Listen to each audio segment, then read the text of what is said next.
তো পাবলিক, আমরা আগে এই স্লোগানটা শুনে নেব। ইলেক্টেড ভোটারদের নাম নথিভুক্ত না করলে আমরা ভোট দিচ্ছি না, দেব না। ইলেক্টেড ভোটারদের নাম নথিভুক্ত না করলে আমরা ভোট দিচ্ছি না, দেব না। এই আগে ভোটার পরে ভোট। 63টা ভোট আমাদের এই বুথে ডিলেট হলো কেন? নির্দিষ্ট কারণ জানাতে হবে। আমরা কারণ জানতে চাই। এই কেন ভোট ডিলেট হলো আমরা জানতে চাই। আমরা কারণ না জানতে পারলে ভোট আমরা দিব না। আমার ভাইয়ের ভোট যদি নথিভুক্ত না করা হয় আমরা কেউ ভোট দেব না।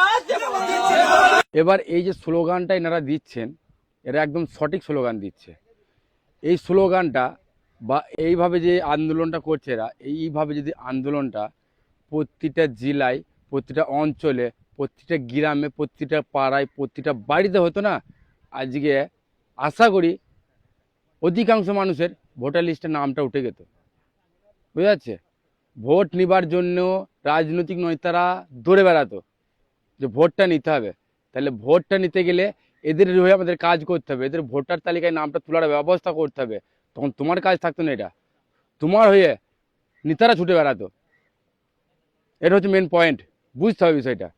আর যারা ভাবছো যে ভোটের পর ভোটার তালিকায় নাম উঠে যাবে, তারা এখনো বোকা আছো।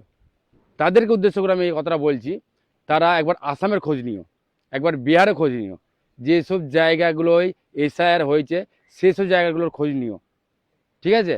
একটু নিউজ চ্যানেলগুলো, ভালো নিউজ চ্যানেলগুলো শুনো, সেখানকার মানুষের কথাগুলো শুনো, তাইলে বুঝতে পারবে। যারা ডি ভোটার হয়েছে, সোজা কথা, যাদের ভোটার লিস্ট থেকে নাম ডিলিট হয়ে গেছে, তাদের অবস্থাটা কি হয়েছে, তারা কোন পজিশনে আছে, কি অবস্থায় আছে।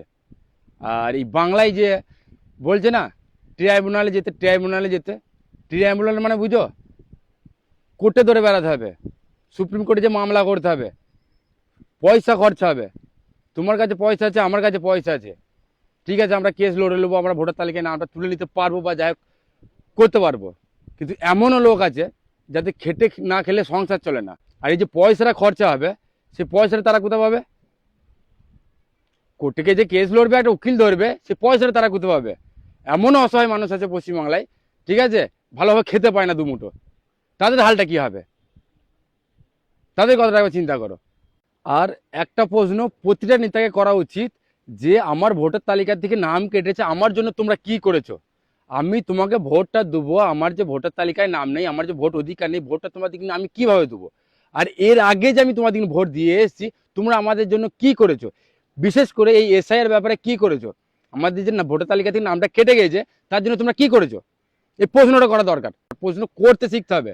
না তা বাদ দিয়ে রাজনৈতিক দলের নেতারা আসছে ভোট চাইতে, তারা মাথায় কিছু ঢুকিয়ে দিচ্ছে, হ্যাঁ হুম হুম হুম করে দিলে হবে না, ঠিক বলে দিলে হবে না।